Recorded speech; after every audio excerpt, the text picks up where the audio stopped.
couple weeks ago, I just got back from Gen Con 50. I'm going to talk about that. Welcome to Hype State.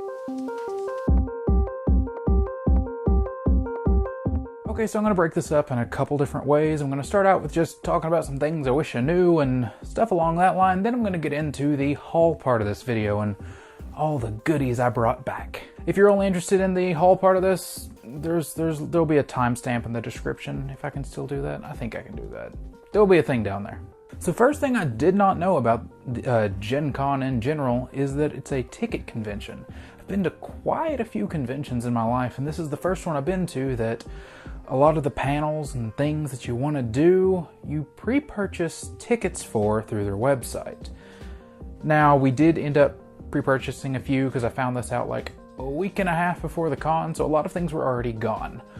But that's okay. I know for next year. A cool thing is though, if you ever had a ticket and you missed that event, it then becomes a general ticket to where you can get into other things that maybe you want to do and didn't get a chance to do those. It's definitely one of those things that next year, whenever we go back, I'm going to try to do that as soon as possible because I want to do True Dungeon. It's something that I've wanted to do for years and just didn't get a chance to this time, but that's all good. If you end up getting your tickets early enough, I know you get them sent with your badge and everything in the mail to you if you choose that option, instead of having to wait in any form of line. So I really like the ticket system. There's no waiting 2 hours to get into a panel that you might not get into. If you've got it, show up like 2 minutes early. You're good, you're in. Another thing I kind of expected about Gen Con, but really didn't, is the scale. The dealer's room alone, if I'm correct, was about the size of 3 football fields, roughly. Throughout the 4 days, we ended up walking over 50 miles. I think we figured roughly 56. But a friend of mine who went, he had this little tracker on his phone, and that's what we were going, how many steps did we hit today? And it turned out to be quite a few. Granted, that wasn't only Gen Con. We also just walked around downtown Indy, because why not? We're big men.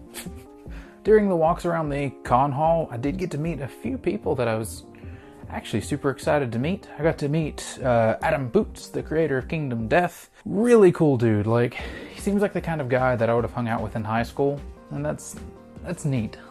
I also got to meet one of my favorite wargaming YouTubers, that's Uncle Adam. Really cool guy as well. Now, last thing before I really get into the meat of this video, because I know this video is going to run pretty long. Next year, I think the way that I plan on doing it is scheduling the days so much better than I did. This time it was just, let's wing it, let's go through it, let's see what we can see, let's do what we can do. I don't want to do that next time. Next time I think I'm going to, where it's a 4-day thing, plan each day. So like the very first day, do not schedule any events, or at least I don't plan to. It's legitimately just going to be walking the dealer's room. No demos, nothing like that. Only, oh, do I want this? Cool, get this. That way it's first pick, starting day, let's get these things. I'm also not going to do like I did this time and spend 2 hours in a line as soon as I get to the convention, which I'm okay with it. I'm glad I did it. I'll talk about why I did it later. But I'm not going to do that next time. It's just going to be walking the thing, walking the entirety of the dealer's hall. The second day, however, I'm going to do my best to buy nothing. I'm not going to carry a backpack, anything like that. Day 2 is going to be a demo day, plus events, if I decide to do events. But I'm going to try to just do as many demos and things like that as I possibly can. Day 3 may be a bit more relaxing, something like that, or at least I'm hoping. Things will probably change in a year, but maybe go back and get little things that I know I want to go towards and stuff like that. Or at least that's the goal. That's what I'll aim for. And then day 4 is just day 4. Those always ends early and just kind of a relaxing last minute. Although the dealer's room is packed day 4. Or at least it seemed like there was a lot more people, even though I say that it was a sold out convention. All right, let's go ahead and start talking about things, more important things than just yammering about experiences, which I'm still going to be doing that. I'm going to start by saying you get one of these. This, what is big enough to be like a rule book for a role-playing game, is just the guide for the convention. It says all, or at least I guess it would be all of the different events of the days. You have special guests and booths and just little things you can do and pick up and all of that. All that comes in that. Another thing you can pick up day one is one of these little pretty things. This is extremely important, and I did not use it the way I should have. It's a coupon book. So many of the dealers have coupons in said book. Like one of the ones I missed, on the back of the book was even a promo that I could have just picked up, no purchase required, for Boss Monster. That's the name of that game. Almost said Super Dungeon Explorer. But I had this, I went through it the very first day. I thought, you know, I'm gonna take care of this. That didn't work with that. I'm gonna take advantage of this. I'm gonna use all the coupons I can, and I ended up using like none, maybe one. I don't know, anytime I actually needed it, I forgot where I put the coupon that I was going to use because I tore it out first, which I guess in hindsight wasn't the best idea. But it's okay, doesn't matter. Also, with your Gen Con badge, you can get these little banners to go on them. I guess, I don't know what they're called, ribbons, for doing specific things. Some people were walking around the convention hall with their tag like stretching halfway down to their knees and then split and had more going down the sides. I saw one guy, I honestly feel like he maybe had just been stacking them for multiple, no, he couldn't have because it was specific. But he had a lot, like coming from here all the way down to a little past his belly.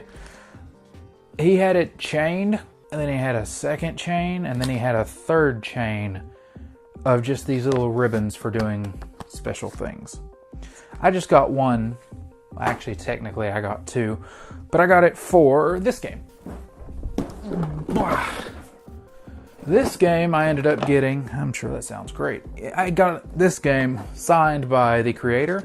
Phenomenal game. Really cool guy, too.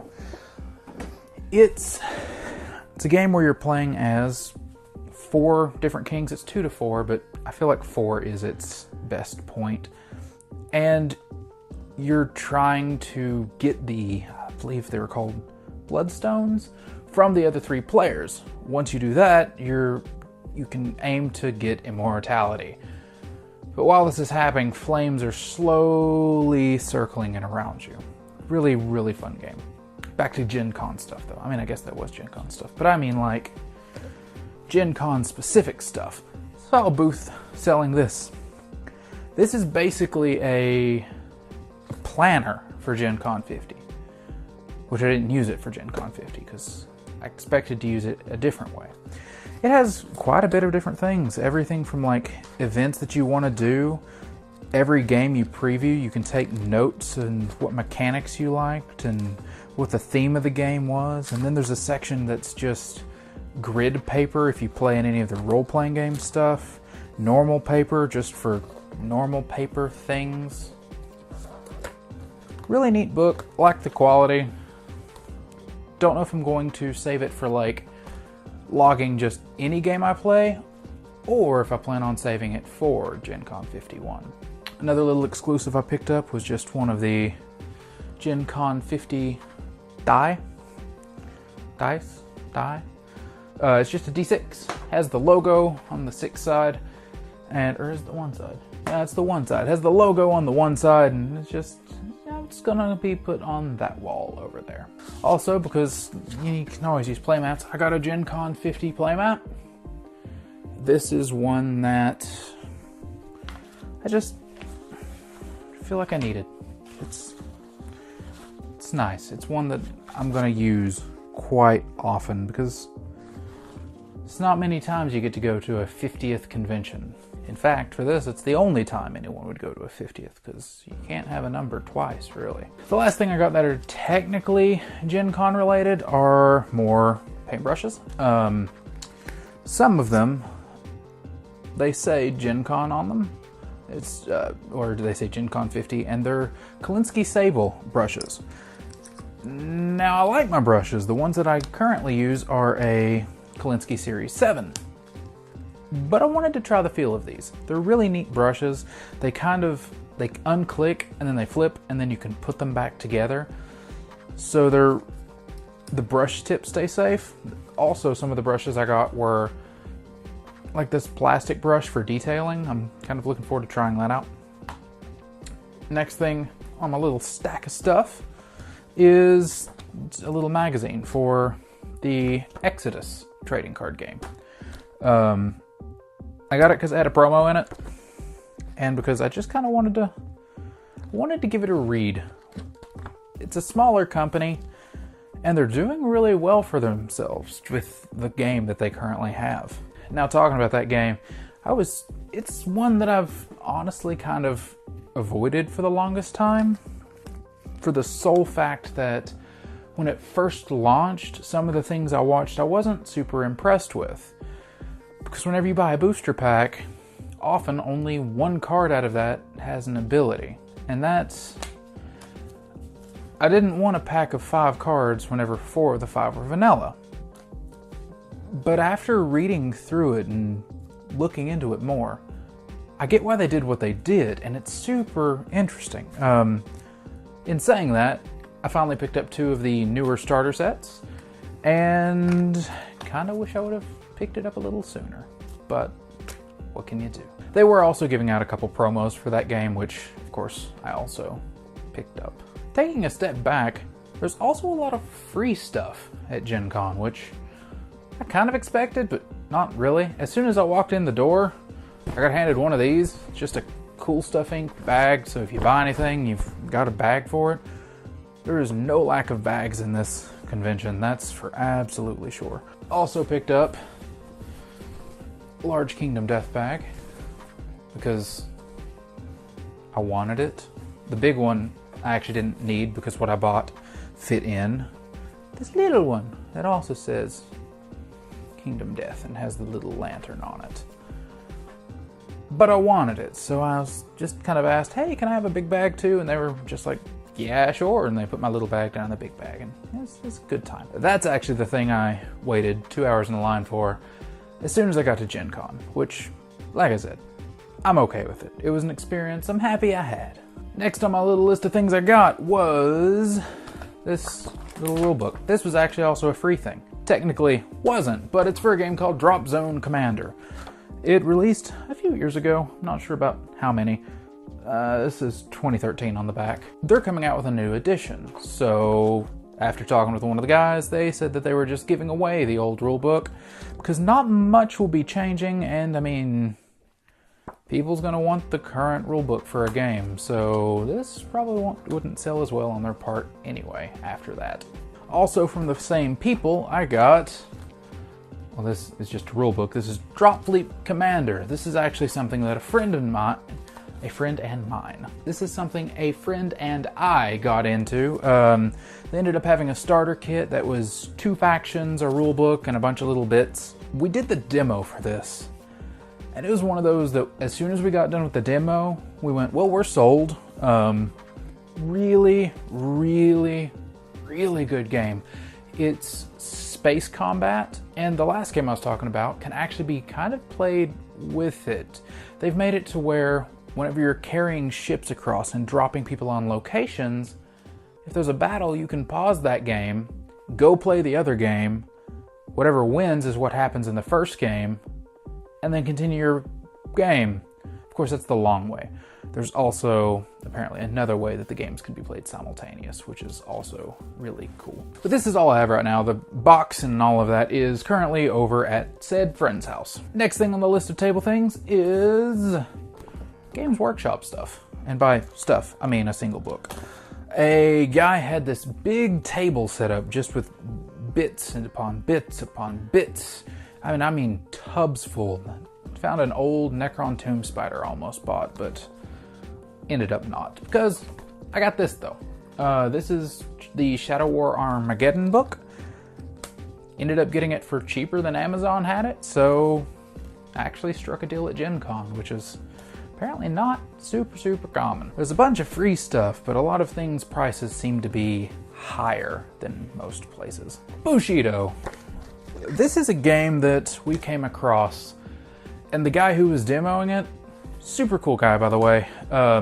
He has a podcast. Cannot think of the name of it right now, but I'll link it in the description as well, or at least to one of its things. It kind of explains a bit of detail on this game. The combat system in this is great. It's a war game. It's a skirmish style game.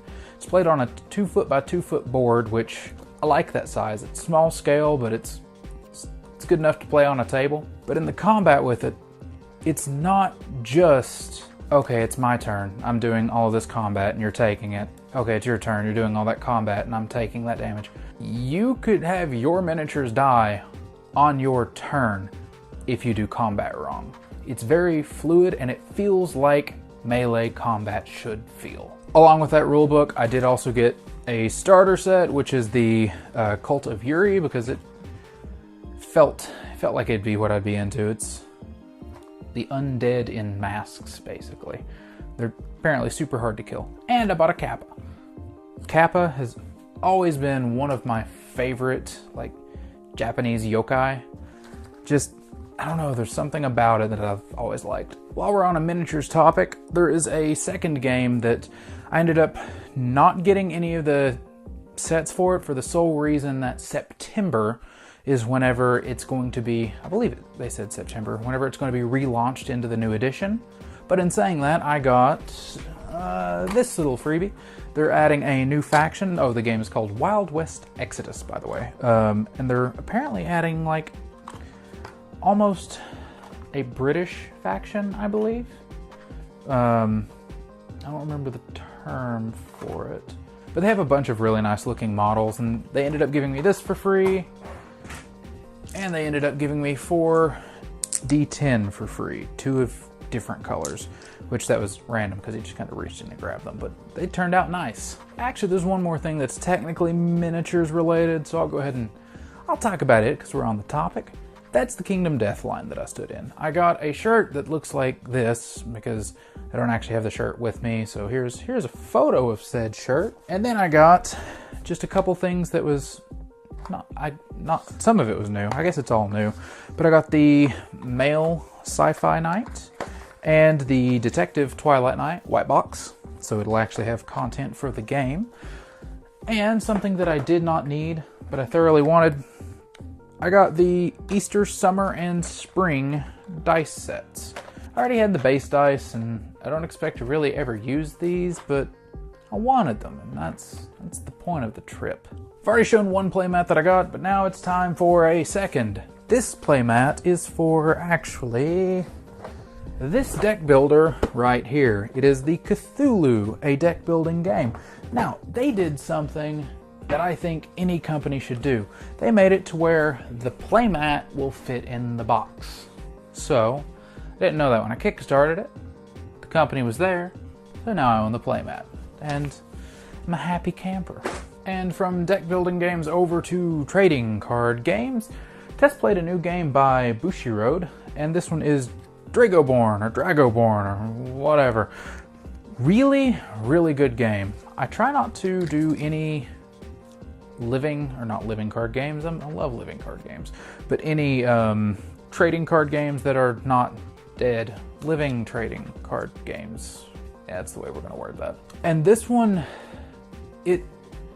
apparently one of the creators for this one also worked on Duel Masters, and you can definitely kind of see some elements in the two of them. Now this trading card game did have a dice mechanic, which that worried me. Normally, if a trading card game is going to use a dice mechanic, I don't see it working out too well. Trading card games often are more around strategy instead of random chance. But the random chance in this is still strategic. It's not something that like, oh, I rolled a 1, that's just not gonna do anything for me. No matter what number you roll, it's going to be helping in some form or fashion depending how you place it. And it's nothing that would be super detrimental to miss a roll. It's gonna help pretty much no matter what. Now a game that I very much know and love, Kaijudo. I ended up getting a couple things from that game. I got the Master Challenge box that I was missing. For some reason I just didn't have this one. And I got the Vortex little box. I don't know what exactly the term for it is, but I think it was basically a Booster Brawl box. But it was because I went to a Kaijudo tournament. Someone was running a game. It's just a group that loved the game. Almost seems more than I do, and says something. But they had a little tournament, had to leave early, but I got a decent bit of prizes. I ended up getting like 2 of these in that box and a bunch of promos. So that was a fun time. Helped build a collection a little more. Finally got a Rothus. That made me happy. Another little, I guess technically it's a trading card game. They title it a tactical card game. I demoed was Final War. It wasn't a bad game. It's an Australian company that makes it, I believe. It's one that I would have honestly picked up, but there were 2 things I wasn't super happy about with it. First off, there's booster packs. This game, I feel, should have been more along the lines of something to the tune of Summoner Wars. Something that you can buy more cards and factions, but you don't have to deal with the random. I just feel like it would have worked better that way. Also, the game could end turn 2. And I guess that's cool. There was some really neat mechanics, though. It sounds like I'm just talking negative towards it. There was a lot of really cool things in this game that you don't see a lot of other games having. Talks about some more free stuff. Had someone come up to me and say, "Hey, do you want spiced ham?" So the only answer to that is yes. And as I was walking by, I was literally just in a crowd, and then I was handed a dragon. So, dragon spirit token from Dragon Shield. That was neat. You know, thinking of Dragon Shield, I don't know if I saw anything, because I know they teamed up with Tin Man. I didn't see anything spoils related at this con. Probably just overlooked it, but I saw nothing on the spoils. Huh. Another card game, not a trading card game, not a living card game, just a card game. I picked up Shadowrun Zero Day. I actually expected this to be a trading card game, but no, it's just a little in-box card game. I'm excited to play this one. Now this one I can thank a friend for. I like the game Noir. I also like BattleCon. And a friend of mine got me Noir of Endines, which is Noir with the theme of the BattleCon characters, or the characters of Endines, of the level 99 stuff. So for that, I thank you. Next freebie I picked up was this little pack of minis. Just a little baggie of miniatures. The company that did this did have some really neat things set up on their table. It was a terrain set with just a bunch of hexagon tiles, so you could, and they weren't like HeroScape size. They were large hexagon tiles that you could just kind of place out and around and build whatever size terrain you needed. I really meant to go back and pick some up, but just ended up forgetting about it. Forgot about it a lot during this convention, honestly. Next up is this little box. And this box is, well, it's actually like a seal. It's a wax seal, which I can't get out of the box. Here's what it looks like. But it's a wax seal, and I also got a little extra wax for it. It has a bee on it, because, you know, I like bees. Bees are neat. They're necessary. And the last thing that I believe I got is this box. It's a pretty large box, and what is inside is, well, I don't know. It's a mystery to me. It's just random board game things. This video has kind of ran on long enough, so if you want to see me open this one, right up there. There's a card for that. Watch that on The Quarantine. And unless I missed anything, that is everything from my Gen Con 50 experience. I know I didn't talk about everything that happened, but it's pretty much everything I got. Now you may be asking, or you may not be asking, is there anything that I didn't get that I wanted? And there was a couple. One of the things that I really wanted to pick up while I was there was the Legend of the Five Rings relaunch, where it's starting to be a living card game. But that was apparently a ticket item, and I didn't know tickets were a thing, so missed out on that. I did get to go back and we got there super early, so hopefully I could get in line and get a copy before the line got too long. But the time we got from the doors open to the line, it was already about 3 times as long as the first line I waited in, and that one took 2 hours. So I thought better luck next time. I also wanted to pick up the new Scott Pilgrim card game because there was going to be an exclusive box for Gen Con, and day 1, they apparently sold out quick and just didn't get it back in. I checked there almost every day and they never once had it. They had a stack of playmats about yay high, but they never once had the Scott Pilgrim game. So there's that. But otherwise, it was a wonderful time. Hope you all enjoyed this video. It's the first time I've done one like this, so click for more. Although the more is mostly Kickstarter previews, but I have ideas. I have ideas for things. Stay for the ideas. Or don't. It's up to you. Either way, until next time, you'll see me when you see me.